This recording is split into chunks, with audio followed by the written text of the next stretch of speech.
Hi guys, welcome back to the Improvement Season podcast. It is me and Magic Mike. What am I, Swole Steve? This Yeah. is 2026 now, the first episode of 2026. If you've been here throughout 2025, thank you. If you've been here prior to that, big thank you. And if you're new for 2026, welcome. We're going to have some fun. How's it going, Mike? Hell yeah. Wow, 2026 here we are. Wow, just it's awesome. And yeah, I'm really good, thanks, Steve. Kind of starting to feel a bit refreshed. A few days off kind of around Christmas, a few and around New Year's. So it's feeling good. I don't know about you, but you do naturally just sometimes having that extra time, you kind of reflect, you appreciate just some of the nicer things in terms of just being with family and so on. And yeah, it just resets the soul to a certain degree. Unfortunately, Mike, I don't really feel like I had any time off. Oh, don't. just just the way it ends up working is me and Charlotte, I basically work. When did we leave? So we left New Year's Eve, which is terrible. Like, no one wants to be traveling 6 to 8 hours on New Year's Eve, but we ended up doing that and she was working that Wednesday. It was Wednesday, yeah, Wednesday morning. And so I was doing like little bits of work. And then obviously Christmas Day was completely off work and everything. But inevitably, and I don't know if I'm bad for this, maybe it's my fault. Everything is your own fault, right? Extreme ownership in that sense. But I'll get emails through from whether it's competitors or it's just like general clients who are, I don't know, some people are getting back from holidays or trips or whatever, and I'll get back to them. So I think it's important. I think that's maybe a lesson in taking into 2026 for me is when I take time off, take it off. Like I was good in the Maldives where even I remember getting an email from a client and I read it and I was just like, why did I read that? Because now I feel obliged to get back. But also having read it, I was like, there's absolutely nothing I need to get back to in this email. It's just that, sometimes, what's it called? It can be a bit hand-holdy with some clients and you kind of want to teach them self-efficacy. Like that's actually being a good coach. So I purposely didn't go back anyway. So yeah, I don't really feel like I had time off in a sense. It was also part of it is because of going to Charlotte's parents. It's a little bit like segmented in the days because the dogs don't get on. So you're like looking after one dog and shutting doors and it doesn't feel like free flowing and everyone's together. It feels very much like, okay, that dog's there, you're here and you're in this room. So yeah. And then the traveling is not the most fun. I actually didn't drive, which I need to sort out. That's another thing for 2026. I want to drive more or actually get in a car and drive. So I keep that skill set. But anyway, it's been less work though. It's just, I think sometimes I'd be better off being like, right, no work and put it all here. But I'm terrible for like something comes in and I'm like, right, do it now. It's just, it needs to, and I think I'd be better at that if I didn't have the time available. Like if you have children or whatever, it's like, well, they are your priority. You have to just be on them. And then the time you have, now you can get your work done. Whereas my work kind of ends up bleeding sometimes because, well, Ada's not enough to keep my attention that much. What am I trying to say here? But I'm feeling good. It's been nice to kind of be down with Charlotte's parents and everything. And Bude is beautiful, right by the coast if people aren't aware of it. And so I'm lucky to have spent that time. But Mike, I have a question for you. Go. Can you take us through your Christmas day? My Christmas day. Okay. Start to end. How does it look? Well, let me tell you how it went this year. And it's not too dissimilar from how it would normally go. So I'd get up and normally so also just for context so that other people know as well. So I'm an only child, so I don't have any brothers or sisters. It's just me, my mum, and my stepdad. And so normally what would happen is I wake up, my mum's sometimes up at the same time, so we'd kind of like a bit of chit chat, and as we're kind of maybe having a coffee, then I'd go to the gym, and my mum and stepdad, they're like happily loitering around and gardening and so on and so forth. Then I'll come back, and then my mum will normally start making a bit of a Christmas dinner or whatever. And while that's kind of brewing or cooking, then we'll go out for a walk. and then we'll come back, and then we'll, like, if it's not ready yet, then we'll be playing games and stuff like that. We played lots of Uno card games and stuff, and just chit chatting. And then dinner's ready. We have dinner, or Christmas dinner, should I say. And then we just kind of chill out and do whatever. It's like, what do you want to do? It's like, do you want to play a game? Do you want to watch a film? And then it's so chilled. It's unbelievably chilled. And I love it that way. So that's pretty much it. And I know from last time we chatted, presents isn't like a big thing for you guys, which is totally fair. I'm always interested, like, people are so specific about when they open presents and do bits and pieces. God forbid someone in their 30s still has a stocking, but I'm actually just jealous. Speaking over here, I definitely don't have a stocking. But regards to, sorry, do you do stockings? No, we've never been like a stocking. Like, my mum never gave me a stocking or anything, so it's not really been a tradition from my perspective. What were you going to say? I used to love stockings, man. Just like, I used to remember waking up and, like, every time I check, is my stocking full? Is my stocking full? Is he visited yet, or whatever, as a child. And then I'd kind of open it with my sister. So that was always fun. So yeah, my Christmas has completely changed from where it once was as a child to where it is now. But I was going to ask, what was I going to ask? What desserts were on offer for you guys? Oh, okay. So it's not a traditional Christmas dessert, but it is probably my favorite above all. So it's an ice cream cake with chocolate fudge sundae sauce and butterscotch sauce, literally all in one. I was waiting for you to say it's vanilla ice cream. It might be, though. It was vanilla ice cream, to be yeah, fair. I was going to say. But with chocolate, like, crunchy peanuts and stuff in it. Sounds good. It's so good. It's unbelievable. It's my favorite dessert by far. So yeah. Did you have any Christmas desserts, or? I did, to be fair. I had a mince pie on Christmas Eve. So yeah, nice. that was it though. To be fair, I've had 2 mince pies this year. Nice. And I have also had Christmas cake, which I really enjoy, actually. It's just, don't know, what is it? Dried fruit, a little bit of sponge, I don't know the ingredients exactly, and then some nuts and marzipan and icing. It's just, I really enjoy that. But Charlotte had, it's not traditional Christmas, but it was a chocolate torte that was vegan.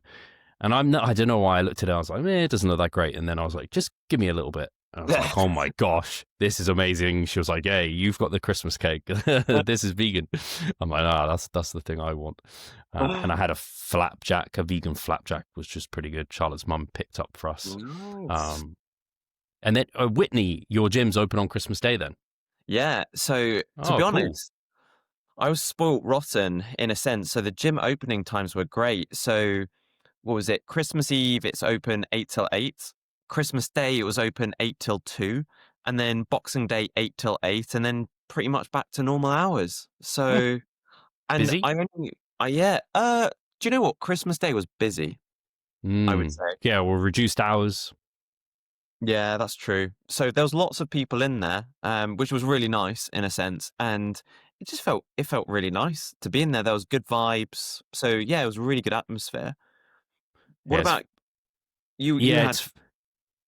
Sorry, I was just going to say, on the training, people are funny about training on Christmas Day. I always was jealous when I saw people training on Christmas Day, because my gym, when I was at home, was never open. And since being with Charlotte, we've basically gone to Bude every year, and I discovered Bude Gym, which is basically just you pay for a week pass and you get a key code and you can just enter in whenever you want. Essentially, I think they have opening hours, but they're open Christmas Day. And ever since then, I'm like, wow, this is amazing. It's like a huge highlight. Like, I get to train on Christmas Day. But I think some people get it. I don't know why. Even people in our space, I think, sometimes look at people who train on Christmas Day and like, oh, just relax, have one day off, this sort of thing. It's like, but it's our favorite thing, like, so much. And I was actually reflecting upon this, Mike, where I was trying to somehow eat a lot of the foods I was eating at home, like eating them there. And it wasn't just out of like, oh, I need to have these things. It was like, oh, I really would like to have this. It's because I really like my training, my routine, the foods I eat each day. And I have them like that every day for a reason. I'm an adult. I get to choose what I do and eat. And I was reflecting on, I was like, am I doing that because I'm like not being flexible and like using them as a bit of a crutch. I was like, no, I'm doing it because I'm like not fed up, but I'm like, they just haven't got the food that I want to be necessarily eating. So I'll go and get the bits that I want to be eating. I definitely wasn't my usual like twice a day croats and all of this by any means. But yeah, it was a good reflection for me where I think sometimes people see other people having these comments and feelings towards things, but ultimately, in yourself, am I training on, if you do train Christmas Day or in around Christmas, am I doing it out of obligation of, I feel guilty, I must do that, which is not a great thing, I don't think. But if it's coming from a place of, oh, man, I just love to train and awesome, I feel good, I'm going to go and train, I've got the ability to do that, then awesome, you can go do that. Again, if me and Charlotte had kids and we were at her parents, probably I wouldn't be able to go and train. That'll probably be a bit challenging, but because I can just take Ada out for a walk and then go train like I normally do, it kind of worked into everything. But you were going to ask me a question. No, do you know what? As you were saying that, I think it's actually really good to reflect on, and it's actually quite a stoic thing to think about. Is this thing in control of me, or am I in control of it? So like what you were saying about, the types of foods that you're eating, am I eating it because I feel like, if I didn't have it, like I'd be anxious and, I must have it kind of thing, or am I having it just because I would enjoy it? And like, I was also having this conversation with a client today, actually, where it was kind of around the topic of foods, and he was and they mentioned like how, they really maybe just wanted to have a few extra potatoes or whatever, but they felt like they needed to have a dessert kind of thing. And I came from the perspective of a good exercise and practice to work on is just to feel confident in yourself, to say like, hey, if you want potatoes, have some fucking potatoes and don't worry about not having a dessert. That's okay. And just get confident communicating with that with other people. It's perfectly fine. If you want some parsnips, have some fucking parsnips over a mince pie. Nothing wrong with that whatsoever. You do Yeah, you kind of thing. And I think that's really important for us to kind of think about and practice. it's funny. Same thing kind of happened to me where it was, especially the earlier years I had with Charlotte's family, I'd get offered alcohol. I remember I'd sometimes have it just out of obligation of, hey, everyone's having alcohol. I kind of want to be part of that and feel that it would be awkward to not have it. But over the years, I just picked up the confidence to be like, I just really would prefer to not sink 200 to 400 calories on alcohol and just eat a couple of mince pies. Like, I just would way prefer that. So it's actually funny. It happened this year. I got given, I was offered, what's it called? Bucks Fizz. I was just like, oh, yeah, I'll have it. And then it was sat there. And I was like, man, I actually really don't want it. And then Charlotte started drinking from my glass by accident. I was just like, happy accident. Charlotte's going to drink 2 glasses of Bucks Fizz. So she's taken it for me. I was like, oh, perfect. Don't have to worry about that one anymore. Yeah. But I could take you through my Christmas Day if you want. I'd love you to. Go for it. So, yeah, the way it goes, anyway, take Ada out for a walk, basically, is the first thing, just because she needs to bathroom, all that good stuff, get her fed, give her drugs and bits and pieces, and also tire her out a little bit so I can take her back up to Charlotte, who sleeps in, as you know. She's not an early bird. And also she had been on call and doing bits of work again. Retail this time of year is just an absolute nightmare. And then I'll essentially, as quick as I can, get myself over to Butte Gym in the morning. And her parents are just like mulling around, cooking, taking their dog out for a walk, that sort of thing. And just eat on the way to walk into the gym. The gym's like a 30-minute walk. So it's great because I walk Ada, do that 30-minute walk, train. And I'm pretty efficient when I'm training in Butte Gym. One, because it's normally pretty quiet. It's just not that busy of a gym anyway. But on Christmas Day particularly, I think I was at times maybe the only person, but there were other people there when I was training. So I wasn't the only one using it. And I'm just conscious of not taking my time and being efficient. So I did that. It was leg day, which was fun. And then I walk back. And by that time, I've already actually boxed off 10,000 steps as well, where I'm always like, I can then basically chill. I've done what I wanted to do. And in that sense also, I know, I don't know about you, Mike, but if I don't know, didn't go and train, but I could have. And I felt like, I don't know, obligated that I couldn't. I don't think I would have been my best the rest of the day. Whereas once I've got that done and I'm like, I don't know, I'm one of those people like you, Mike, we need to have some sort of movement in the day, whether that just be a walk. I just feel better and I can give myself to everyone else the rest of the day. So that's great. And then they actually don't have Christmas dinner until I think it was 7 p.m. we had it. Yeah. So I actually ended up making my croats at some point. I don't even know when. I maybe made it the night before, just like, oh, I'll just make it so it's there at some point. So I ended up eating that, and they ate some, I don't know, like, general oven baked items. Actually, I had some of those as well. So I when you're massing, me and you eat a lot, whereas they're not eating a lot. So, and there's not much protein, I'll say that. So the croats is great because it gets me in a bunch of calories, a bunch of protein, and so it kind of accompanied things. It was nice. They had, what was it? They had some, like, you get those party mixes from like M&S or whatever. It was like a cheddar biscuit topped with like ham hock and then like some mature cheddar melted cheese on top. It was just so good. And then they had like some mini buttermilk pancakes with like bacon on top and maple syrup and stuff like that. So I had a few of those, which was, those were quite nice. And then basically it's a bit of waiting around until dinner time. Probably took Ada out for another walk. I think that's ended what we did before it got dark. It gets dark so early.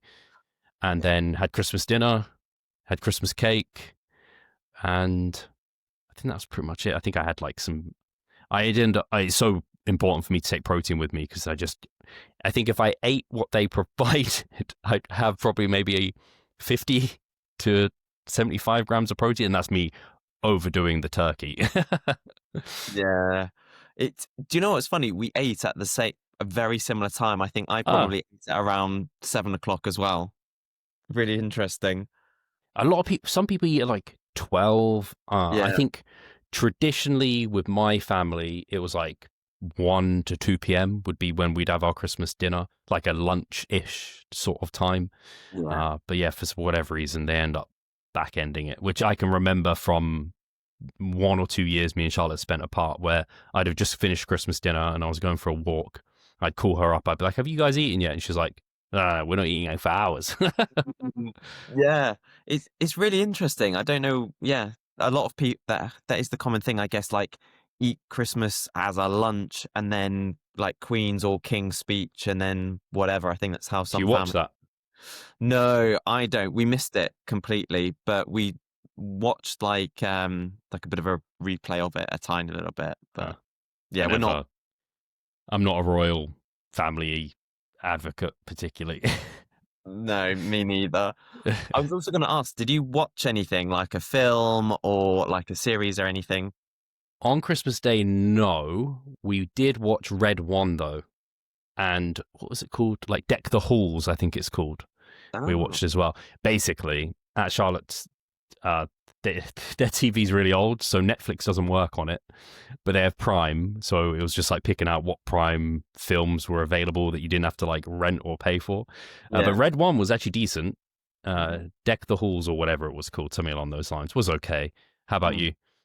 Do you know what? I think we were playing games on Christmas Day, but then on, what was it, Boxing Day, it's probably not a Christmas film at all, but we watched When Harry Met Sally. Have you heard of that? Okay, I've heard of it, yeah. Is it like a rom-com? Yeah, so it's a rom-com, but it was made in 1989. But it's actually really good. It's the first time I ever saw it, and it was so good. It's with Meg Ryan and Billy Crystal, and totally have a crush on Meg Ryan now. Even back in the day when she was in 1989, she's my mum's age, so maybe not. But yeah, but that was great. So even though it wasn't a Christmas film, it was great. I loved it. Charlotte's family are huge kind of Question Time fans or The Chase fans. So Yeah. they've just constantly got that on the go. And I'm done. I did a bit of an eye roll because I'm like, my brain just can't handle just constant information. I'm just, oh my God, I need to tune out from this because it's just Yeah. too much.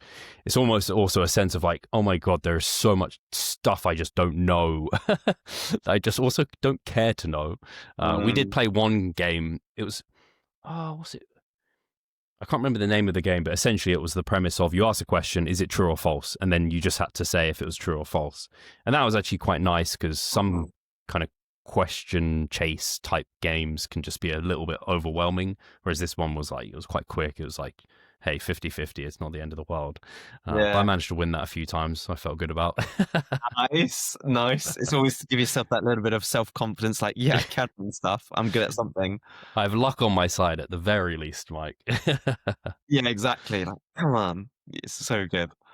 But yeah, I end up really taking my routine tabooed in many ways. At least that morning part of my routine. The rest, obviously, I mean, wasn't particularly like sat down at a desk working type of thing. But I at least get my training kind of a meal or two looks similar to what I have at home, and then the rest of the day is a little bit just like, hey, no, I'm just flexed the rest of the day. And I kind of think of it like don't know, it gives me a foundation like the bottom of a pyramid where I just feel myself Yeah. without being at home. And some people might be able to relate to that. Or if you ever do have these periods of time where you feel out of whack, I think having a little bit of your maybe morning routine that you typically have that sets you up, try and keep that in place maybe, and that will help you. But Yeah. I appreciate everyone's, like I said, me and Charlotte don't have kids. I can be pretty selfish in what I do and how I control my time to some extent. I don't think everyone can do that. And also gyms opening hours are all over the shop. Oh, totally. And I think that's really important where we don't kind of shame other people into saying like, oh, you should be doing it this way or that way. It's because everyone's Christmas is going to look slightly different because of family and so on. And so everyone can just do them. And again, I was speaking with this with a client today, and they because in their situation they were dog sitting, so they don't normally have a dog. So they had the dog, they had family, they were just coming off the back of a bit of an injury, and so they had all this stuff going on. And they were like, yeah, so unfortunately it wasn't as relaxing for them. And again, it was just a suggestion. And sometimes it's like, hey, forget about what you wanted to do necessarily. Just try to like let things be what they will be in a sense. And, try to find relaxing moments within yourself or turn things into a bit of a relaxing thing. So I use the example of like, hey, even if you're washing up, just try and treat it a bit mindfully, like you're feeling the warmth of the water in your hands and just that kind of thing, so that not everything is just this stressful event, and not comparing it with others. So yeah, bit of a ramble there, but yeah, everyone is different. Yeah, I think it's okay. Yeah, definitely. That's why I can't remember. I did a post something along the lines of like, how should you eat over the Christmas period? And the next slide was literally like saying should makes you think that there's a way that you should, like a perfect approach, and there isn't. Everyone's situation and scenario is different.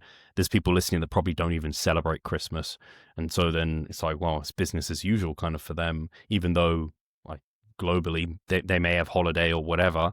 And so it can end up being frustrating for some people because they're like, hey, I would just normally work here. Or some people don't have family, or they don't get on with family. Like there's just so many situations. But it is that sense of, I think the point you were making there, and just to expand upon it, was really important, where it's some people where they're out of control and it's very different. They end up just going like throwing all the papers off the desk type of thing. Fuck it mode. And that's Mm, what we don't want. You yeah. just want to try and flex with the situation. And again, Mm, that's almost what I said in the post as well, where I was like, hey, if your approach to Christmas needs to just be like completely off, you probably need to work on your relationship with food and bodybuilding outside of that, so you can be a bit more flexible. Like we use that analogy of the branch in the wind. You don't want to be rigid because you'll snap. You want to be kind of flexible so you can kind of mold yourself to the wind in the environment that you're in, so you survive and thrive in that way. yeah. And do you know what you made me think of actually, which was really helpful for me? And hopefully it's not too much of a tangent. So as I was driving home to visit my mum, I was listening to a podcast with Arthur Brooks. Have you heard of Arthur Brooks? I've heard the name, yes. Yeah, so he's become quite a famous researcher into happiness and stuff like that. But so he released a podcast episode on Christmas, and he said that for a lot of people, Christmas can be a time of disappointment, sadness, or irritation. And it really resonated with me because sometimes irritation is quite big for me when it comes to Christmas. And he basically said It's that a Grinch. it's Grinch. I know. Because No one would have thought you'd be the Grinch, Mike. I know, but he said that sometimes Christmas can be a disappointment because you're always comparing it to, say, Christmases when you were younger. And he kind of said, well, often memories are biased because often we remember the good bits but forget the bad bits. And so we've always got this idealized version in our head. And if we can try to, and he basically then went on to say like how we can, slightly sculpt our memories and create better ones. But then the other point was on sadness. So obviously sometimes we remember Christmas because of times we spend with our loved ones and maybe they're not there any longer. So kind of he mentioned about, again, trying to remember the good bits and etc. But then the last point was on irritability. And he often said that there's this feeling of overwhelm because some people really go to town with celebrating Christmas and they kind of force it on you and you feel like you have to be this big thing, but you don't want it to be. And that totally resonated with me because I sometimes feel like I'm not a big Christmas person. I genuinely don't hate Christmas, but sometimes I feel people force it on me and I'm like, leave me alone kind of thing. And so it was just really nice because, and again, he said that in that situation, just focus on the good things, like focus on, gratitude, focus on being present with your family and, some of those types of good things. And I thought, yeah, that's great. And I can't remember exactly what you said that brought that up for me, but it's just, focusing on those good things, I think. And that was really something that was really helpful for me to listen to over the Christmas period. Yeah, I think it's highlighting the fact that Christmas isn't always sunshine and rainbows for everyone. Again, it's just that social media highlight reel. In reality, you don't know what's going on in people's heads and behind the scenes and all of that stuff. So it's just remembering. I saw a few like bigger accounts just sharing how like Christmas is not great for them. It's not a time they really enjoy, and it's actually better that it passes. And they're sharing that because not many people talk about that side of things. So yeah, I totally see what you're saying. Any other updates on your end, Mike? No, I don't think so. No major updates. Although it's not an update for me, but I want to give a shout out to one of our listeners. So his name is Anthony, or on Instagram he's Anthony for Trains. And I don't know if you saw this, but I do know. I speak to him regularly. He qualified. He is unbelievably huge and muscular, and he's coached by John Jewett, and he's a great individual from the discussions I've had with him. He tunes into like every episode basically, and he said actually in his own words he sometimes listens to them multiple times because he was listening to an episode with Andrew Chappelle, and I was like, did I screw up? Did I release that episode early? And then I looked and I was like, oh, that's one from a while ago. And I was like, oh, thank God. Anyway. Yeah, and it was just to give him a shout out because he's qualified for the Arnold Classic, so which is just a huge accomplishment in and of itself. And yeah, just wanted to say we appreciate you tuning in, Anthony, and we'll be following you. And wishing you all the best for that. And we'll keep our eyes peeled and maybe do a physique review of you. Imagine. You're just unbelievably jacked and handsome and amazing. Thank you, Anthony, for listening to us. Where did Andrew come from? Anyway, I think I was thinking of Andrew Jacked because I was thinking of how they're, he's got just great structure and insertions and all that good stuff. But I don't think I have any updates particularly on my end either. So we can probably dive into a physique review first of all, maybe. Yeah. Just a quick note on you. Is the TFL strain okay? It got a bit niggly in one of your sessions. Yeah, so I was going to just brush over it because, I don't know, it feels like it's boring at this point. But so what happened?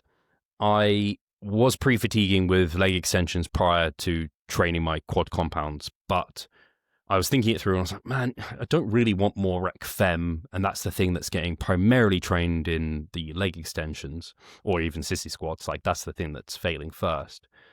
So going in pre-fatigue there, it's not really getting what I want, which is vastus lateralis when they've like compared leg extensions versus like a leg press, that sort of thing.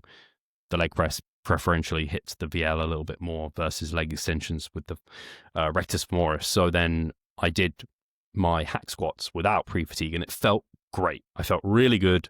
The set went really well. But the following day and days, it was a bit pissed off.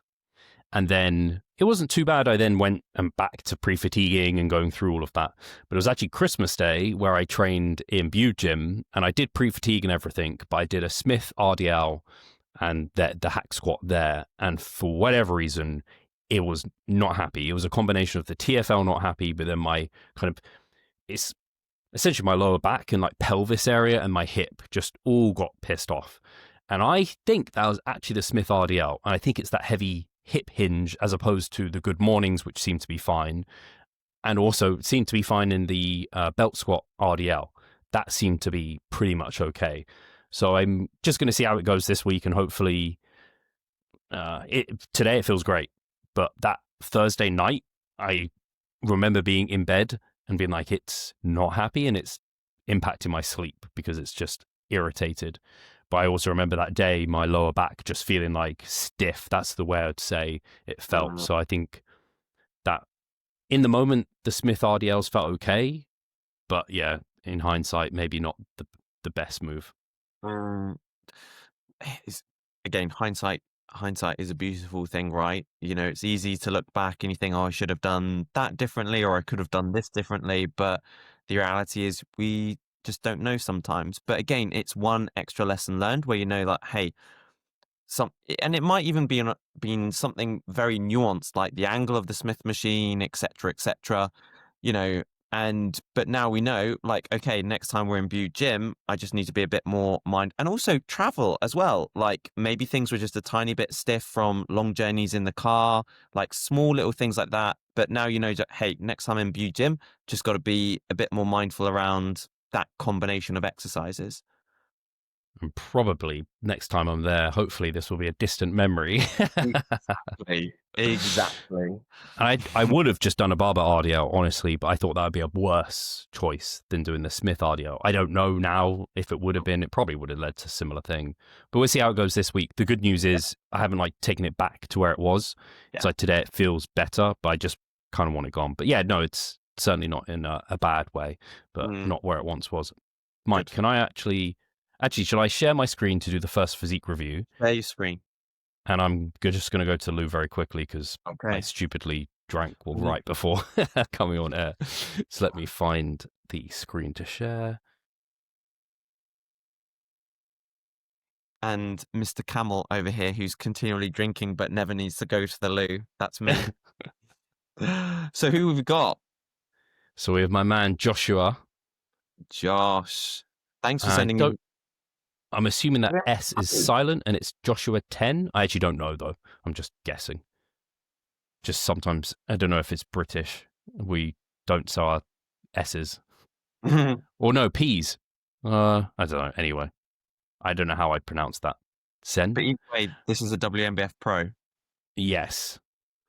All right. So thanks, I'll Josh. let you review his front lat spread and I'll come back. Okay. So looking at this, for me, well, firstly, lovely small waist. My eyes are drawn, Josh, to your quads. Lovely kind of shape to your vastus lateralis, just lovely lower half in general. And just the overall aesthetic of this physique is just really nice. You can see that there's a lovely X frame. Now, I don't know, but my only thought when hitting this particular pose is whether you can lift up through your chest a little bit more, because I would say that Josh looks like he's a little bit sunk or flat with his chest, or at least that he could be lifting his chest a little bit more.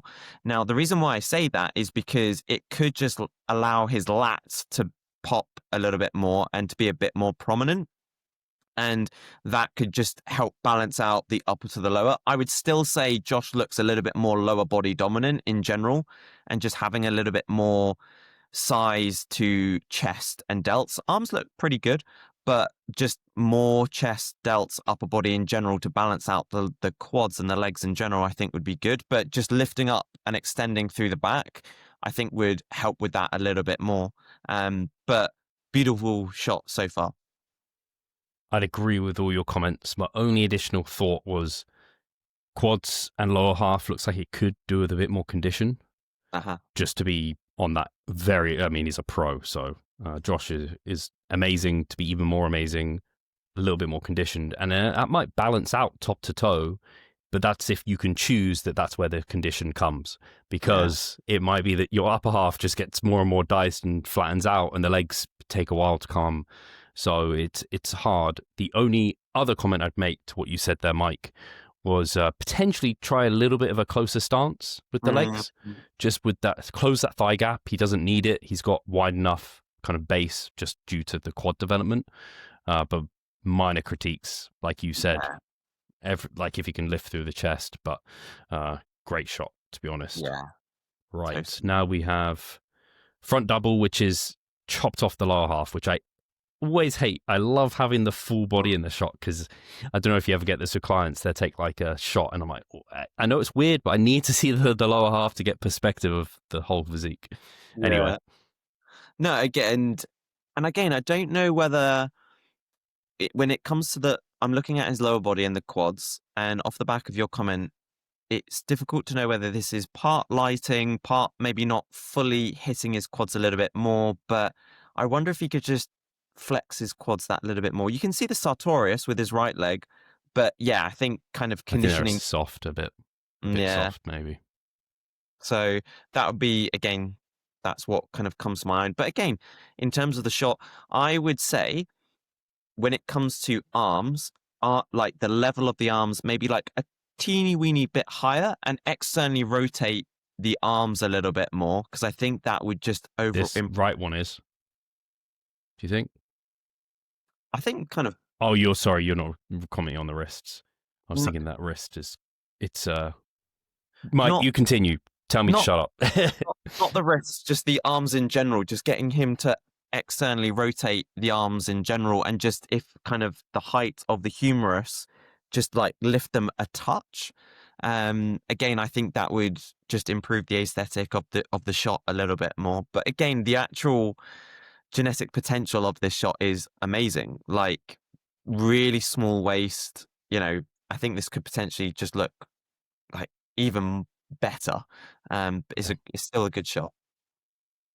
Yeah, I'd have the same comments, bring the elbows up slightly. Again, get that bicep peak above the shoulder. Yeah. I'd get both wrists like this, so kind of, and I'd hide the thumb. Again, minor point, but hide the thumb and point in, just because it's symmetry isn't what you're being judged on, but it doesn't help when things aren't symmetrical. Yeah. So long as it doesn't throw off this bicep, I would just make sure so your thumb is facing your ear, basically, and you're not turning it towards the judges in that sense. And then I don't know if you agree, Mike, I don't think he needs to offset his legs. I think he can just hit this straight up. He's got amazing quads. He's got a tiny waist. There's no need to like do an offset with his leg position. And then, as my comments were, if legs could do with just a bit more condition, he's got the size there. If again, you just don't know when you diet down where it's going to come from. The body is frustrating in that sense, and but huge potential in this shot. I don't think I have any other comments. I think I totally agree with you on the offset front. We've only got one physique review, so we can pretty much take shot by shot, I think. Oof. Sharp. Yeah. Again, really strong shot. My feeling is that mainly with the upper body, I mean, lower body looks so strong, like hamstring drop and kind of like the density through the lower body. Again, nothing needs to be said there, but I would just say be a bit more proud with the chest and the upper body. It kind of looks like he's a little bit like this. And I think if he just kind of lets his shoulder relax a little bit more, and again, this could be him, this could be normal for him. But again, I think just kind of letting the shoulder be a bit more, I can't think of the right word, but just letting the shoulder drop down a little bit more, I think would improve like the visual aspects of kind of how the chest and the upper body looks on his right side. I'm sorry if that doesn't make sense. I think you might. Is it in reference to his trap being a bit elevated here, or No, not at all. So it's kind of, so like to me, he looks a little bit like this, whereas I'd say, can he do like that? But again, my comment is I have nothing. I think he smashed it. Mm. I think there's something. I'm not sure he I think can there's adjust tweaks it to the much. upper half, but then I think there's like tweaks that could make it look just a little bit more open, should we say? But anyway, I won't, because I'm not explaining it very well. Yeah, I'm not getting your point. Unfortunately, you're tiny in my screen, so I can't really see what you're doing. Right. Sorry. So we've got a side tricep. Game solid. Nothing too much to say here. Really strong. Yeah, I'm not sure there's much that can be done to this. I'm only thinking maybe that back leg, to be really picky, spike the calf. Maybe don't have it as far behind as what he has it there. It looks a bit drifted, if that makes sense. And yeah, otherwise it's really strong. It's a nice shot. I do think his side shots are potentially, they have the most room for improvement. Not from a posing perspective, but from a muscularity perspective, just because he's got such a small waist. But the rear shots might tell us something different. And shall I continue a little bit on this one?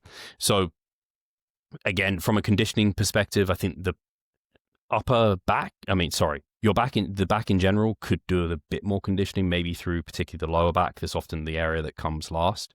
Not bad at all, but the hamstrings, there's some separation, but not deep cuts, which I think there could be potential for. The glutes are boxed off, but there's not lines through them at all, particularly. It just highlights to me that the lower body is a little bit more stubborn and could do with more condition if possible. In terms of posing the lower body, I quite like the right leg here, which is the knees out, externally rotated, the calf is spiked on the right side, but the left needs the knee to be bent similarly so that we're as like balanced left to right. It's just a bit thrown in this shot. I like he's tall through the torso, probably with a slight lean back / his hips are forward, which is nice. But it does look like his elbows potentially are behind his wrists. And I think, like we always say, like try and face pull. So try and bring those elbows underneath the wrists and kind of the hands further towards the judges. I think that'll just open everything up. It'll show off the front delts a bit more, might turn on some of this musculature a little bit more. And then it must be an imbalance thing with his wrists, because he's doing the same thing with his wrist where the left side is thumb to ear, whereas the right side is like thumb to judges type of thing. Again, it just throws off it a tiny bit for me, and then raise the elbows ever so slightly. I think those are the only things I can really think of. In terms of a muscularity thing, I think the back needs to come up, actually, to make him kind of, he could be, I think, potential, like a very, very good pro. Agreed. Yeah, no, totally agree with all of those comments. Yeah, with regards to that right wrist, could be like a injury or a mobility issue, or maybe just maybe lack of awareness. And maybe after our comments, he just goes, oh yeah. Oh, fuck, I didn't know that. But it's still a great shot, but I'm being hypercritical on this. Again, like this is, excellent physique. We're just picking out some minutiae for Josh to continue to think about potentially as he continues to improve. I mean, that's why he sends them in, right? We're going to be brutal. We're going to be honest. You can break this one down, Mike. So rear lat spread here. Yeah, so kind of similar comments to the lower body, carrying on from before. I think adding anything new, I think it just goes to your last comment about bringing the back up a little bit. There's obviously it's a bit narrow when it comes to a rear lat spread, I would say. But what would I say to change? I think I would. I Do you think maybe he could drive his elbows a bit more forward Yeah, because I think it's like, how can we maximize to get a bit Josh's more lat width? spread a little bit Yeah, more? And so one, driving his elbows forwards a little bit more, and the other thing could be just relaxing the upper back. So kind of almost letting it round a little bit more to let the lats just kind of draw around the back a little bit more. That could help just spread the lats a tiny bit more. Uh, Something to play for Josh to play around with, maybe. But I can't think of anything else to say here with that yeah. particularly. I mean, yeah, he's hitting it pretty well. I'd say the same comment on that left knee bend. The Yeah. right's just maybe bend the right a bit less. Mm. But man, yeah, if he got that extra bit of condition through the lower half and then a bit more back width, whew, that's Yeah. a very, very good shot. And then finally, we're the most muscular, which is nice. Yeah. I mean, strong. Very, very strong here. I like it. Nothing really to say here, to be honest with you, that we haven't already said. He's nailing it. Yeah. He's hitting it really, really well. It's just like you said, it's just the lower body could be sharper. Yeah. And if his lower body was as conditioned as like his chest is straight through, like it'll look nuts. Yeah. I know. Yeah. So Great one, Josh. Joshua, thank you so much for sending that in. And yeah, you're incredible, my dude. Right, where am I? Stop. So as a reminder, guys, if you do want your physique reviewed by two competitors, judges, coaches with good eyes on these sort of things, then send them in. You just need to DM me or Mike and we'll get to them. We appreciate it. But for questions, you need to join the Hypertrophic Time Chamber, which is linked in the description on my Instagram. And you can ask questions in there because that's where I request them. So I can ask you the first question, shall I, Mike? Go for it. So we have a question from Remy Saka, our man Remy. Would you rather, he always asks great questions, would you rather not be able to make new memories moving forward, but keep old ones, or forget all your old ones and be able to make new ones? Oh my God, that's horrible. Wow. That is tough. Oh, And also, can I assume that by being able to make new ones, we can keep them? Because then it sounds kind of, imagine if yes. you must be able to keep. Okay, cool. I guess I would go with the latter. So forgetting the old ones and being able to make new ones, because the reason why I think that is maybe those memories might not be the best ones. You might have some great memories, but ultimately they're gone, and all we have is the present moment and the future. So there's no point hanging on to the past. Just let it go and focus on the new. So I think I'm going to go with the latter. I would be the same. And a little bit of a maybe hack or cheat would be that at least like Charlotte will be like, yeah, you're my boyfriend. Look at all these photos. And I'll be like, I don't remember any of this shit, but okay. Like you've got photo proof. My Right. parents would be like, yeah, I mean, you got the same last name as me or whatever. So, but it'll be so tough. Memories. Yeah. Do you lose all sense of like education and speech and language? Anyway, I don't think we go that deep into it. I think Bring- I'm the same as you, Mike. Like it's that sort of YOLO mentality of, and also FOMO, like a bit of a combination of that, where it's like, I don't want to know what I don't already know, whereas I already know what I know now. So I'm kind of like, yeah, what's the future? What could the future hold, really? I think Yeah. I could imagine it being really tough for parents. Yeah. I mean, you've just got to trust that everything's happened and, just got to let it be what it will be and just focus on moving forwards. Yeah. Right. We can get to the next one. Yeah. So Teddy Gross _official asks, long muscle length static holds right after the last set, more of a low cost stimulus, even with just a 10 to 15-second holds, or is this placebo? I don't think it's placebo. There is some evidence suggesting that that's quite stimulative of hypertrophy. there have been programs that have had this. I think like dog crap training from Dante Trudell, and I think Fortitude with Scott Stevenson includes some sense of like weighted holds and stretches within the program. And I've heard of Eric Helms say he incorporates this a little bit, I believe, on some of his calf training here or there, and maybe even elsewhere. It's just one of those things that's a case of, is the juice worth the squeeze? And I think experiment with it. I would say, particularly if it's like the last exercise for that muscle group for that session, it's probably not going to then impact further things within that session.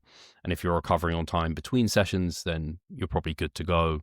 10 to 15 seconds, I don't know if that's long. It sounds relatively long, quite brutal, to be honest. I don't think it's actually that long in the grand scheme of things. I don't know. I could just see myself if I failed and then I'm holding it. Oh, it sounds horrible, but Yeah. I don't know. Maybe. Anyway, you take it to failure, basically, till you can't hold it anymore. Maybe it's a different kettle of fish, but for my rehab, I've been doing some isometric holds, but I've done like a minute, and that a minute can get long, but when you compare a minute to how 10 seconds feels, it feels like nothing. So, but you're going into it fresh. In some cases, yes. You're not going into it just failed on an exercise and then immediately into it. That sounds, I don't know. Yeah. I've done it on calves, and it's I don't know how long I hold it for, but I don't do it for a minute. That's oh gosh. But yeah, it's one to have a play around with, Teddy, and let us know how you get on with it. I'd be interested. I think it's one of those like advanced techniques that might get you a little bit more stimulus, but I don't think it's special per se. Yeah. There's probably other ways you could have done something similar. It's just extending the set, essentially. It'd be good to try to be systematic with it so that you know, by incorporating this 10 to 15 second hold, has it legitimately, one, improved my stimulus, and how has that helped progress in the sense of muscular development? It's so hard, isn't it? Yeah. Especially when you're well trained. You can't see the result of things quickly. Sometimes I think about this with enhanced guys and why it could be interesting to learn from them, because they see the response from training, programming differences quicker than we would. Like we grow, a pound every few months, whereas they're growing it every few weeks. So it's sort of like the change they make, they can be a bit more sure if they haven't changed other things that maybe it led to that. But again, it's the water's muddied by chemicals. Exactly. But you'd hope if they did nothing, if they didn't change their drugs and they could compare their training, which was similar to the year before, but then just added in, a few isometrics, was there a difference? That'd be a good experiment. It's kind of almost like mice, because mice obviously have a shortened time life. So it's kind of like they are, in some respects, like humans, but just sped up. So maybe that's also tiny. And tiny. Yeah. As enhanced bodybuilders are the opposite. They're fast, but they're big. I had something else in mind. I also sometimes think these things come out in a wash for the person who's trying to maximize, because essentially for you and me, Mike, we are skirting with the most we can possibly do and recover from. So I'm like, right, and it's just, so we could choose to do more sets. We push all our sets pretty much to 1 to 0 RAR the majority of the time. 1 to failure, or even past failure if you call partials that. The majority of the time, it's just like, how much can you take? So it's like, if you're adding 10 to 15 second holds upon something you're already recovering from, but you have more you could recover from, yeah, you're probably going to grow more. But if you're already doing everything you can recover from, and you add that on top, that might take you past that. So it's like, is it just replacing something else? So I often think with auto-regulation, for the person who's trying to maximize their situation, it just comes out in a wash. It's like, well, like if I'm doing leg press and leg extensions, or just leg press, it's like, well, like the leg press provides more stimulus, but you might make up for that by doing more sets with the leg press and the leg extension, and they just kind of equal each other out. Obviously, the variation of the rectus femoris comes in, and then you have a different argument. But I often think these things come out in a wash. It's like, in my eyes, if you're trying to lose at the maximum rate for fat loss, and that in theory is 1% a week. If you increase your cardio, or you change food, or you increase your steps, like, or you, I don't know, wear a weighted vest, like it's just all getting you to that 1%. So it's like you're trying to maximize fat loss, and it's like choose your poison, and maybe there's more efficient routes, but it's marginal. Similar here with like muscle gain. It's like, hey, there might be different things you can choose, different paths you can go down. You might do a back extension. You need 6 sets to gain the same from 3 sets of RDLs, but it all leads to a similar level of stimulus and fatigue in the end. So anyway, that's my theory in my head, where it's like, don't sweat it too much, especially if you're trying to push your limits.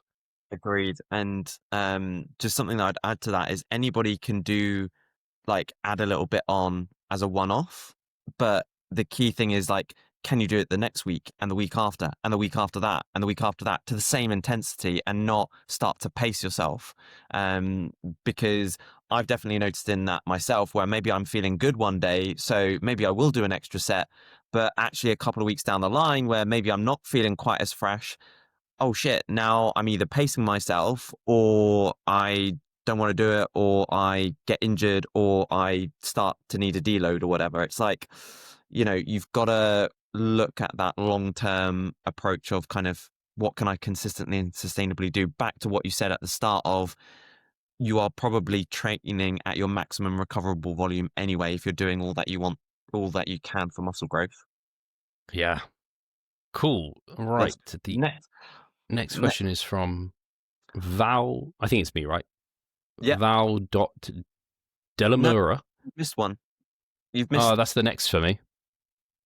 So I can see a question from my gal Megan, MW Summit Coaching. Can you see that?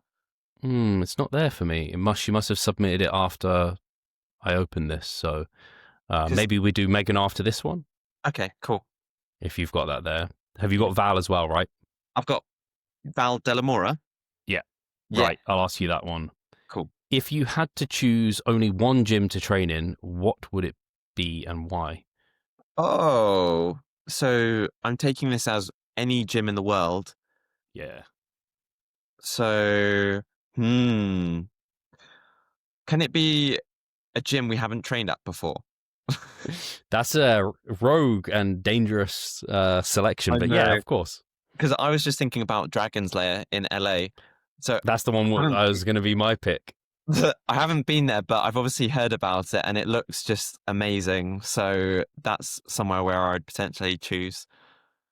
Immediately, also, what comes to mind is Das Gym in Vienna, which would also be a fine choice. We've trained in some mega gyms, but there's still many we want to try. But yeah, Dragon's Lair in in Vegas just has incredible memories for me, and some really well thought out pieces of kit. Obviously, Flex Wheeler's the owner, so you'd like to think he knows what he's picking. Nice. Right, you can do Megan's question. Sorry. The only other one that I also enjoyed when we went to Bevan Francis Powerhouse Gym. I think I would have enjoyed that one more had I been a bit more recovered. Yeah. But there's so much choice. There was so much, yeah. I know. It was unbelievable. Great. Like, just, kit everywhere. Right, so my gal Megan, she asks, is it better to have more whole food protein sources rather than protein powder? I could live off proteins, but I don't want to miss out on nutrients. So I would say, hedging your bets, it's always a good idea to have a variety of things in your diet. So whether that be carbohydrate sources, fruit and veg, like colors and variety, always a good thing because they all provide slightly different benefits. But I think some people weirdly put protein powder in this supplement category where it's, I don't know, viewed as, hey, you should be getting your vitamins and minerals from your food, and similar, like, hey, you should be getting your protein from food and not from supplements, and therefore protein powder is a supplement. I've always viewed protein powder as like food, because essentially it's just protein. It's just processed down into that form. Like if you, I don't know, tin tuna is tuna that was a whole steak, and then it's been crushed down into like a little tuna steak, and then you chew it and then you swallow it, and it's actually not that different. And actually tuna probably doesn't have that many much more micronutrition totally than a whey protein powder. Because the thing people also forget with whey and casein and protein powders in general, they have the micronutrients that they always did in their bigger form. So whey has loads of dairy, like the dairy benefits. It has all of that that you would have got from having a whole source of dairy. So I think having a variety of protein sources is a good idea, but getting plenty of your protein from protein powders, so long as you're ticking all the other boxes outside of that in terms of your fiber, your phytonutrients, fruit and veg, micronutrients, those sort of aspects, I don't have a problem with it. And it's not leading you to overeat, because that's the other thing. I think protein powder is probably quite palatable, and especially if you have it in a liquid form, it's not very satiating. But if you're doing it in protes, like you're having oatmeal, loads of probably fiber, and probably you're having some fruit with that too, like you're ticking so many boxes. So I don't really have a problem with it. I can't think of a good reason, apart from some people might say like, hey, it has sweeteners in it, but the amount of sweetener you'd need to have to cause harm is just astronomical, and I don't think people are meeting that. I can't think of other reasons really, apart from it leading to people to overeat. Wow. I'm really similar with you, Steve. And I think a couple of things that come to mind for me is so sometimes people forget that there are different levels of processed. And sure, you could say that whey protein and protein powder in general is processed, but it's not ultra processed, I would say, at least to my knowledge, So I think there's that. But then also, you know, I think it's what you're having it with. So you're having it with whole food sources. So you've got oats, and you've also, I know Megan has, fruit. She has blueberries, berries, and different things with it. So that in and of itself is going to have micronutrients. And like what you said, the protein powder will have nutrients in it as well. And I think, again, most of us, proteins will be like, even though we could have it for every meal, it's not going to be every single meal. And we'll still be having meals that are based around, you know, plant sources, food sources, different other different foods. And I think that's the most important thing. So it's, again, similar to you, Steve, it's not something that I would be concerned about. I think I agree with you. And I think the whole discussion surrounding processing and processed foods, it's gone way too far. Like, I think it's just become a bit of a minefield where people are putting the cart before the horse in many ways, where I think even Marks and Spencer's did like cornflakes that are less processed. It's like they've just removed a lot of like the fortification, and like that can be a positive thing versus other things. And again, it's the context of the entire diet that's most important. So the way I was going to kind of finalize my thoughts was, I think if you said any protein source and you're like, what if I was getting all my protein from X? I'd be like, you're probably better off getting it from a wide variety of, or having some variety in your sources. So if any, like a lean protein source, whether it be like 5% beef mince, turkey, chicken, egg whites, like, or protein powder, getting all of it from that is probably not ideal. Having a bit from that and a bit from some others is probably a good situation. Getting the majority from one of them is probably just fine too. Because I think even when we're thinking red meat, it has micronutrients more than what a chicken would often. And like a white fish probably, without having the fats involved, of course, which is where a lot of the benefits are. There's more micronutrients, but also then there's some of the wider risks of like excessive red meat, which I think is the data there. I don't think is super strong. I think it's polluted by the studies that are included in there, where a lot of it is higher fat, of course, and then they're having maybe very processed types of red meats, which include things that we don't necessarily want, like, I don't know, like your burgers basically, and like the saturated fats included in that, and the extra processing and the things that brings in. Anyway, I'm rambling. All good Hopefully things. that made sense. Yeah, no, it did. And good question. So, did you want to ask? Oh, I have the next one. Yes. So it's from, I have LS Pura. Is that it? Yes. Cool. Yes. So, hi, Steve and Coach Mike. Is that is a client of yours then? What exercises, I like this question actually, I saw it ahead of time. What exercises benefit the most from VersaGrips, specifically those that might not seem super obvious? And yes, this is a client. This is Laura. So, hi, Laura. Thanks for asking the question. So, I think the main exercises for me that benefit from VersaGrips are pulling movements. So, your deadlift variations, your back movements. Those would be for me the biggest ones. Now the ones that don't seem super obvious, so this might be more anecdotal for each individual, but I really like using them for lateral raises. And I don't know why, I feel like I've got more purchase onto the D handle and the cable attachment. So I really like using VersaGrips for lateral raise movements. I also use them for bicep movements as well. I probably don't need to, but it just feels more comfortable for me. And I think those would be the main ones for me: lateral raises and bicep movements. Those are the two less conventional. Yeah, the immediate thought that comes to mind is anything that would be limited by your grip. VersaGrips are a huge help. But then anything that involves your grip to a large degree that you wouldn't want to, VersaGrips will help with. And then, like you said, those unique situations where you can just try it and see how it feels to you. Because I know for me, I tried it on lateral raises. I didn't get on with it. It didn't feel great. I've gone through periods where I've used them on leg press before to like hold myself into the seat. Yes. And I liked it for a time and then I stopped and I don't use it. So I do think you can kind of experiment with these things. I've even seen people like them on pressing. For whatever reason, I don't know if like the VersaGrip obviously has a strap around it, so maybe it gives a bit more wrist support there or something. I'm not sure, but I can't think of a more less conventional than like holding yourself into a seat, which would be like leg press or leg extension, something like that. But anywhere where you feel like you're gripping really hard, I would say you'll probably find a VersaGrip would enhance that situation. The leg press and the leg extension is a great shout. So I've done the same thing, and at the time I felt like, hey, I definitely feel more secured in the seat, and that my arms aren't distracting me. I haven't done like a proper leg press for a little while, so I've kind of forgotten. But yeah, it's always worth experimenting and giving it a go. For sure. Nice. Great question. But then now we've got your client, Jake. Yes. _as_hell. He asks, what do you think will be different about natural bodybuilding near the end of this century? Whoa. What do you think will be different about the process, the athletes? Will it still even exist? Oh, God.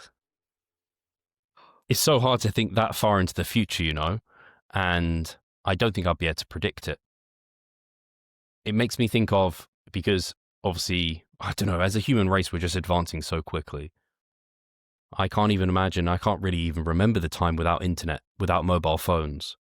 That changed the landscape of the world completely. And I think AI is going to have a similar impact, where it's just going to change the earth and so many things as we know it. And I'm not I'm not clued into the advancements in drugs, but I've heard people talking about, such as like Mike has talked about, we eventually will just be able to take a pill or even like choose how our baby is born and how much muscle they're going to have and this sort of thing, like genetic engineering. So man, I think it's going to be very different. And that kind of makes me a bit sad in many ways. Probably good for the human race as a whole, I don't know, but it's even with these GPL-1 agonists coming out. And I love that they're banned in the drug tested side, because like that's part of the hardship of prep, is being able to like mentally dig in and push through and take yourself to kind of levels of leanness that you otherwise, many others might not be able to get to. But if you have the GPL-1 there, it kind of smooths that ride quite significantly. It's still hard, of course. So yeah, with that coming in, and then, yeah, I mean, that's just the start. So I think it's going to be very different. I'll certainly say that. Well, it's funny because you could always reverse engineer the question, because you could like, right, what did physiques look like 100 years ago? And you go back, right, so look at the 1920s and what things looked like there. And actually, do you know what? When you look back at history, there were some decent physiques, you know, and there was obviously less knowledge, less media, etc. But actually, what people could achieve was pretty awesome. So, yeah, I totally echo your thoughts. But yeah, it'll be interesting. I don't know if natural bodybuilding will still exist. Mm. I'm not sure. I think it will still exist. I don't know if I think we might be peaking before then, and it might be slowly dying out a little bit, because I think there'll be other forms of bodybuilding that maybe come out, like even more extreme. But I think your point of looking back 100 years is great, because and that's an argument in for itself. Have people's physiques got better than they were 100 years ago? Were the peak back then better than they are now? Or even people argue like 10, 20 years ago, 30 years ago, has like advancements in knowledge really improved the top of the top? And I would be comfortable with the argument of no, and that's because of how important genetics are, just with that. But I do think more people are achieving higher levels because of the knowledge that's now there. I think that's almost certain. I think we can even see that within the last 10 years of how natural bodybuilding's changed. You weren't getting juniors and teens with the level of muscularity and condition that you get now. You can also argue that maybe more are just doing it, but I think that's part of it too. So anyway. Yeah. Yeah. And my only final thought that came to mind is, would there even be like, so at the moment now you've got kind of enhanced essentially and then natural, but would there be this like middle ground where you've got people who use GLP-1 agonists and maybe a few other things, but they're kind of not fully enhanced? So it's kind of like this middle ground, and then you've got like almost full natty. It's like, will things delineate a little bit more? And will you have cyborg bodybuilders who are like half cyborgs and half, android or whatever? It's like, don't know. You have you have a metal arm or something, Winter Soldier style. Who knows? Yeah, it's going to be interesting to see how it changes. We probably won't be around, so unless something else changes to longevity. Who knows? Who knows? Yeah. Right. I can ask you the next one from Christopher Alm, my client again. Would you say that an exercise has to feel good or create a good pump in order to be productive and hypertrophic? No, so if I was to take this question as, say, feeling good, getting a good pump, I would say no. So for a couple of reasons, because I think whilst the pump while the pump isn't the only form of a stimulus, so when I think of, is it even a stimulus? Up for debate. Yeah, exactly. So you could do a set of heavy squats, heavy hack squats, and there's not a pump, but there is a level of disruption. And hey, I've done something. I can feel like my legs are heavy afterwards. So, and hey, we've done a good job of fatiguing the target musculature. But ultimately, we shouldn't base a successful workout off of getting a good pump or things of that nature. So I think things will feel different, and it's not the only sign that you've had a productive session. Yeah, that would be my answer to that. Yeah, I agree. I think they're more feeling good, and the pump are normally associated with something that's hypertrophic, or can be associated with something that's hypertrophic, but they don't need to be there to be present for hypertrophy to occur. You just need to take a muscle close to failure with sufficient load, or even just probably to failure with almost any load. I think it probably will cause some hypertrophy. And then it's feeling good is so subjective, and then the pump is what was I going to say? Fickle. The pump is pretty fickle, and it's very individual too. Yeah. Cool. Agreed. So the next question is by the Book of Jonah. And the Book of Jonah asks, have you seen Dr. D'Souza's post about episode 500 on the Revive Stronger podcast? What are your thoughts on his comments? I'm going to bring up his post because I can't remember it word for word, and I don't want to get it wrong. So let me share my screen, and I'll read it out for those that are listening. So D'Souza says, okay, in the post, he said, listening to episode 500 of the Revive Stronger today, during my workout, someone dropped a gem, shady Brazilian study, ? How many problematic American, Australian, British, etc. studies exist that are never framed geographically? Scientific critique should focus on methodology, not nationality, coming from someone who consistently shows bias and advances as a scientist through friendly authorship. It's unfortunately not surprising, but the silence from others is this field and the good guys keep amazing me. And then it's unfortunate that my last post of I think his caption is very similar to what I just read out. I don't think I necessarily need to read that out as well. Shall I just read it out? Yeah, it's unfortunate that my last post of the year ended up being about this, something I had no intention of doing. I want to add a brief clarification. Okay, probably important to read this out. Referring to a study as a shady Brazilian study is problematic and inappropriate.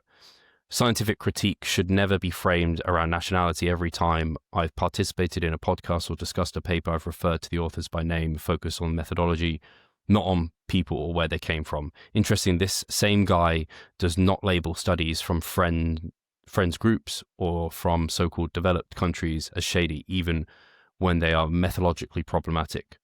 Percentage change, favoring length and partials, science baby, quote unquote, arbitrary choices that serve the model, a 2% meaningful difference, the assumption the error is only random, more volume is better, shows the most comprehensive meta of all time. This kind of selective criticism bias and performative niceness in our field is deeply disturbing. Criticism should focus on design, methods and interpretation, not on nationality and not on selectively applying standards. So, have I stopped sharing my screen? Yes. Okay, good. I didn't stop the whole podcast like I did last time. I had seen both before this question was put in because Eduardo tagged me. Obviously, he screenshot his story, so he tagged me. So I saw it. I immediately went back to him and I could bring up our conversation, but I don't feel necessary that I should do that. Not because I've got anything that's there, but maybe, I don't know. I feel weird about sharing that because it's just not a habit I want to get into. I don't know if it's not just sharing my privacy, it's sharing his, if that makes sense. It feels weird. Anyway, so I basically went back to him and he hasn't come back to me actually, unless I've got a new message recently, but I went back to him and I basically was just like, I actually don't know who said it initially. I think it's become clear based off some of the additional comments he put there that it was Mike Israetel, which ultimately doesn't surprise me because I do think Mike is sometimes a little bit fluid with the way that he speaks and it gets him in trouble regularly. If fluid's the way to put it, I don't know, but probably people will understand what I mean there. He says some things that someone else might look at and be like, hey, that's not cool. Other people might be like, hey, I know what you mean, and that sort of thing. I don't think of Mike as someone who is, I guess it would, in a sense, be racist in terms of like picking up at a certain nationality or nation. I don't think of him as racist. I don't see that from him as a person. Again, every time Mike comes up on the podcast, it's people are super critical of him, and it's going to happen when you are as big and get as much exposure as he has.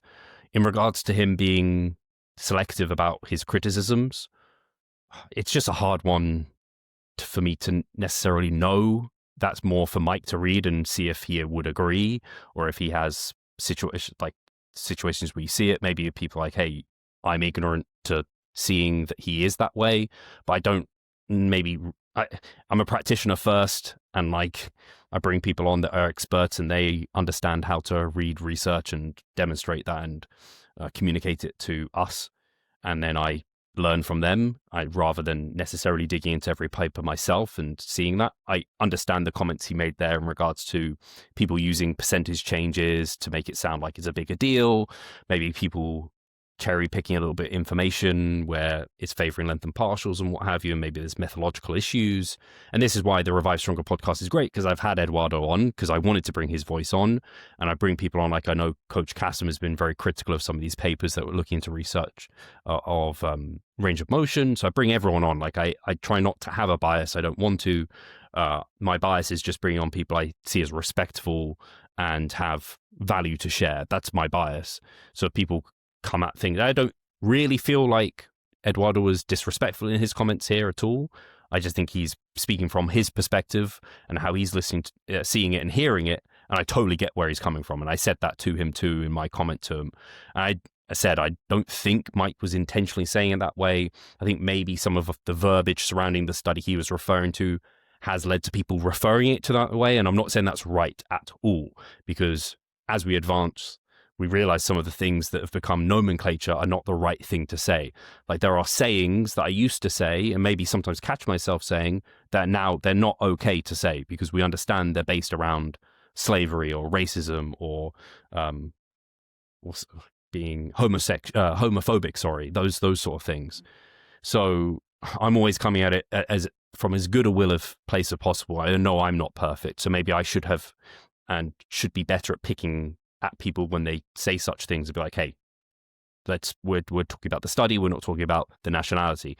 But yeah, I don't know if I've answered that question, but yes, I've seen it. Those are my thoughts surrounding it. I've spoken to Eduardo, or at least I kind of went back to him and apologized for that instance. And more importantly, it'll be Mike that needs to see it and be aware of it, and his thoughts on it would be more appropriate than my own, I think. Yeah. In terms of, I guess the final thought is the silence. And I've kind of seen that said, and sometimes I don't know if other people feel this way. I don't always know who they're talking about. And again, maybe that's my ignorance. But I don't know if you know, Mike, who he's referring to when Eduardo says that. But yeah, he's saying obviously from peers, like being silent. And yeah, I don't like to think that there's any sort of like group and that sort of thing. So I don't know. Yeah, those are my just honest thoughts off the cuff, basically. I kind of agree with you. I think it's great that people like Eduardo say these things because it builds awareness, because there is inevitably things that we don't see because of our background and our kind of subconscious biases, etc. So I think these sorts of comments are great so that they can improve our awareness so that we can, again, just continue to and improve and just, again, go with our goals of just having this open discussion about, hey, what grows muscle? We want all opinions and views because that's what's going to help us get to the truth, rather than just picking one or the other. And yeah, and we're all just trying to be a little bit better, right? So we are not always going to we're not always necessarily going to say things. We're going to make mistakes, but our intention is always to try and do the right thing and to get a bit better. So that's always where we're coming from. So yeah, I think ultimately these sorts of comments will help us improve moving forwards, and just hopefully knowing that we've all got good intentions. I imagine myself, you, Mike, probably a lot of people listening heard that said in the podcast and didn't really think anything of it. Honestly, I didn't. Which I don't think is right, because No. now we are aware that that wasn't an okay thing to do. So that's my final just like take home for me is, hey, if I can be that thoughtful to hear that and then interject and maybe just say, hey, you're referring to this, like it's nothing to do with, I don't know, nationality, that sort of thing, then I'll do that. But again, like I said, I'm not perfect, but that's what I would take on board from that, at least, specifically about his comments. Yeah. Anyway, we've got one last question. Shall I ask you this one, Mike? Go. So from Progress Forwards, what's your fave podcast other than your own ones? Ooh, good question. So the podcast that I listen to the most would be the Iron Culture, presented by the Mass Research Review. And I tell you what, I've really listened to quite a few episodes recently over the last few days. The Front Page Fitness podcast with Eric Chetzler and Lauren Carenza. Theirs is live, right? Sorry? Theirs is live, isn't it? Is that, where do you listen to it? Spotify. Oh, okay. I think I listen to a lot of them on YouTube because I'm sat here listening type of thing. I miss those Front Page Fitness ones because we were doing these live and then it hides it in the feed. So you have to go specifically to the live. Anyway, continue, Mike. Unless you had it, those are the two. Those are probably the main two. What else do I listen to? I listen to other ones, but those are probably there are probably 2 or 3 podcasts that every week I listen to without fail. The Revive Stronger podcast, obviously, and the Iron Culture podcast. Those are probably 2 that I'll just listen to without fail every week. Oh, I'm trying to find what I listen to, but every time I search YouTube, it's bringing up upload because I don't always remember the name of the podcasts. So I do want to give people shout outs because I definitely listen to quite a few podcasts, but I want to make sure I get the right ones because I subscribe to them. And some of them I'm actually subscribed not on this YouTube, I'm on my personal. Anyway, so I listen to the Modern Wisdom podcast with Chris Williamson often. Iron Culture podcast, I tune into almost every single one. The Front Page Fitness one, I rarely have listened to, but I think would be good to listen to more. I pick and choose the ones from Team 3DMJ, the ones that kind of pick my fancy. Then, let me bring up my personal YouTube. I often, rather than necessarily going for like one podcast, I listen to people quite often, if that makes sense. Like they're on a variety of different podcasts. Anyway, so the Pro Physique Studio, so that's Paul Revelia, his podcast I listen to quite a bit. Eat, Train, Prosper with Aaron and Brian, I listen to theirs most of the time as well. Brains and Gains, so Dave Maconi, I listen to virtually every single one he puts out. I'm sure there's more. I had been listening to Jordan Sayat, his personal trainer podcast, quite a bit, but I'd fallen off those a little bit recently. I'm sure there is more. If Natty News do podcasts, I normally listen to most of those. And there's definitely more that I'm not thinking of, but those are the ones that I have subscribed to and can see. What about... I've listened to a number of the data-driven strength ones as well, sorry. Okay. Do you sometimes listen to Peter Attia? Not that often. Okay. Sometimes. I've listened to a few. I've listened to his audiobook. He recently had an episode come out with James Clear, Atomic Habits. I've not listened to the full episode, but similar to yourself, sometimes, the odd episode you might be like, hey, I'll invest in listening to this 3-hour episode. But one other podcast that I do listen to, maybe not every week, and he does listen to us, Lawrence Grieve, General Muscle. So I just want to say, if you do listen, Lawrence, I listen to your podcast. I listened to your recent Christmas episode about lessons learned from 2025. So that is also a podcast I often listen to. Maybe not every week. I'm sorry. My issue is because I'm so spread. Lawrence's, I don't know if it's on YouTube. It might be, but I don't listen to it on YouTube. I listen to it on Spotify. So and I end up forgetting because, again, I pick and choose episodes. So I don't listen to every single one. It's rare for me to do that for any podcast, actually. Even the Modern Wisdom podcast, like I'm pretty picky about the ones I end up tuning into. So I'm mine all over the place. But if you have a podcast and you're in our industry and I'm aware of you, I probably listen to it because I am constantly listening to just people who are in the space. For example, the Board Shorts and Banter guys. So Josh was on the podcast, so I listened to theirs most episodes as well. But I just so much information out there at the moment, so many podcasts. Totally, and I'll tend to, similar to you, anything with Eric Helms on, I tend to listen to a little bit of, and so he's often goes on lots of podcasts. So sometimes I'll go around, different ones. Yeah, agreed. Awesome, guys. Thank you so much for spending this time with us, the first improvement season of 2026. We hope that you have all the improvements going into this next year. If we had a question for you, how do you feel about protein powder? Are you happy consuming a lot of that within your diet, or do you have a problem with it? I'd love to know specifically if you have a problem with it, what issues, because I would just like to know, and maybe I'll agree, maybe I'll disagree, and we maybe can discuss that further, because I just think it's an interesting one that does come up often, but I often find the criticisms aren't well thought out. So if you have well thought out criticisms, I'd love to hear them, or even poorly thought out ones, and I can just destroy them. That'd be amazing. But yeah, comments on that. How much protein powder do you have per day? If you don't want to comment your feelings on it, I'd just like to know grams, scoops, let us know. Without further ado, we are online coaches. So if you are interested in coaching, if you're a competitor, you just want to step on stage, or you want a photo shoot, or you just want help fat loss, muscle gain, you want help navigating this thing, you just want to take your mind off it and help put everything in the hands of someone you trust, we're here. We're happy to help. We want to help you through 2026. And subscribe, like, comment, all that good stuff. We appreciate you. You're probably not listening anymore. Mike, anything else?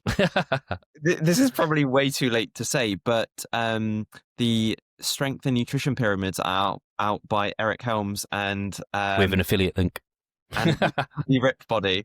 So that was a bit of big news. So if you go and let us know what you think about that, if you're buying it. So yeah, we'll be Link in the description. Yeah, exactly. Use our link, because then we benefit as well, though. Exactly. Use the link to the new muscle and strength pyramids. And that's it. And that's all, folks. Cheers, guys. Thank you so much. See you later. Bye, guys. Almost pressed